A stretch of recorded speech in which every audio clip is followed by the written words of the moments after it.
Radio at the end of the race said he thought Kenny jumped the restart. I'm curious, did you guys see anything that you felt like you had to review it? Yeah, we reviewed that. We looked at it. Obviously, the 11 was the control vehicle. It was awful close, but we deemed it to be a good restart.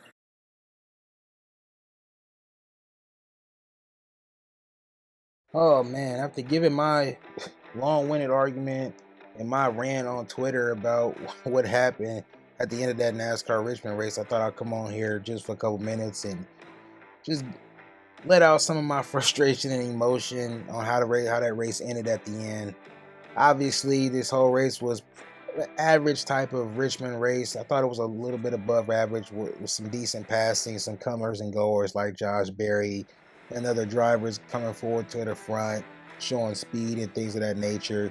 Obviously, Larson controlled the race early on, but Truex showed once he got the lead that nobody could really deal with him and give him any type of challenge. Larson was able to stay with him, but he never could fully pass him during a green flag run or even a short run. And even getting beat out of the pits by Larson's team, Truex was still able to find a way to get back by Larson, something that most drivers during green flag runs couldn't seem to be able to do. But I gotta just get into the ending of this ridiculousness in this race and just give my rant about just the nonsense. I'm so sick and tired of it. For NASCAR, and this may not sound like sour grapes, I'm not a Truex fan. I'm not a Denny Hamlin fan. I'm not really a fan of Toyota, period. But when something as clear as day as that happens in your sport, and you see it on video, and it's very clear to see what happened in terms of Denny Hamlin completely, convincingly jumping the start. I mean, it's not even close going before you get into the restart box. And the fact that it wasn't even reviewed and nobody said anything bad about it, it just blows my mind. It's a slap in the face to the sport, slap in the face to motorsports in general. You know, it makes the whole sport of NASCAR just look like a complete joke. Like, we're not gonna officiate actual things that happen within the race, you know, as long as it's really, really, really close.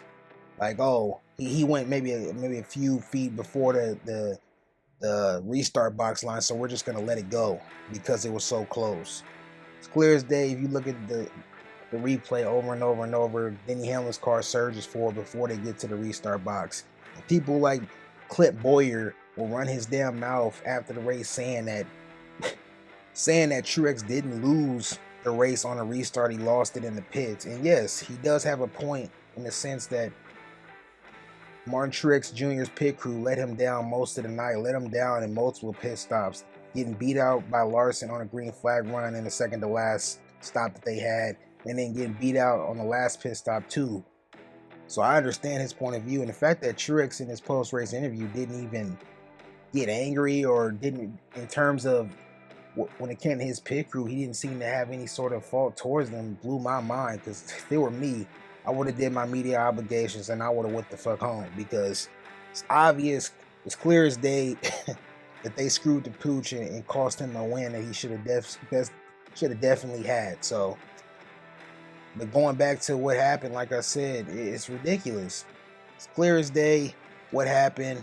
Race officials should have easily penalized Denny for jumping the start. They don't, and for that reason, a guy who dominated the entire race, nearly half of the damn race, leading over half of the laps, isn't gonna walk home without the win. So it's just ridiculous. We've seen it over the years in other races in the past where they seem to pick and choose when they want to enforce rules, pick and choose when they want to actually follow the rule book by the book, or they are flexible to certain things. Seeing people on Twitter saying, oh, they're flexible to that rule, so it's okay. I mean, that's like saying if somebody comes down and they speed on pit road, oh, if he's a mile and a half over the speed limit buffer that they give you, oh, because of that, we're just going to let him slide off that because it's close. You know, it wasn't that big of a deal. We're flexible. Like, get the fuck out of here with that, man. Bottom line is, if you put a rule in place, enforce it. If he broke the rule, he should be penalized for that. Doesn't matter the circumstance. If you broke the rule, you broke the rule. Bottom line, we see it in every other sport. It don't matter how minimal it is. If it's a penalty, it's a penalty. And you gotta enforce it. For some reason, NASCAR decides that they just don't want to seem to follow that same mold. They just want to pick and choose what they want to do. They've done it in races in the past where years ago where they've let stuff slide in other circumstances on the track in terms of finishes and stuff like that.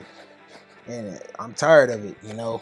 Obviously, my word's not gonna mean shit. I'm just one man, but as a fan of the sport, it gets tiring to see all the time. It feels like every year we have at least one of these types of finishes where some gets mucked over with the finish, and NASCAR obviously somehow makes the wrong decision in what they decide to do. But it's sad, like I said, it makes the sport look bad when you're not getting clear decisions right.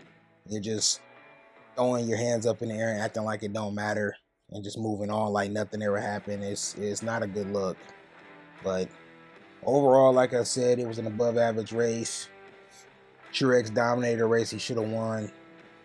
And even like I said before when it came to Boyer, the fact that he's saying that the Truex pit crew lost him the race rather than that last restart, when you consider the fact that racing is a matter of inches. It's a matter of inches, you know. It doesn't matter if it doesn't matter if he went on just a little bit early and you feel that didn't play a big role or a big factor in how the finish unfolded. The bottom line is it did. By him being able to go a little earlier than when he was supposed to go in terms of Denny Hamlin, it made it to where Truex couldn't really side draft him, couldn't pinch him down because he wasn't close enough. And then he surged ahead forward and was able to have a good enough advantage going into turn one to where he didn't really have to race Truex. And that was that. Now, all the extra shit that Truex did after the race in terms of running into Larson and then them putting each other into the wall and him bumping Denny after the finish, I can understand him getting upset at Denny, but he threw a little bit of a temper tantrum afterwards, but I can understand it. You know, people don't get it. It's one thing to lose a race if you're in a position to win and you just luck into a position and you just lose, but you never really had the best car. But to have the dominant car all race long like that and lead half the damn race and then get the win taken from you because of a ridiculous caution and your pit crew screwing the pooch, that's gonna sting, man. That stings more than anything, losing races where you know damn well you should have won because you had the best car. But that's just my little rant on what happened. Just came on here to get my little 2 cents on that NASCAR finish. You know, it is what it is. Things will be forgotten in the weeks to come. Nothing will be done about it, and it's sad, but it is what it is. That's how life is, I guess. You see things that are wrong, but people don't want to do things to put things in place to fix it, so it is what it is. You guys take it easy. As I always say, thank you guys all for watching. And as always, until we meet again,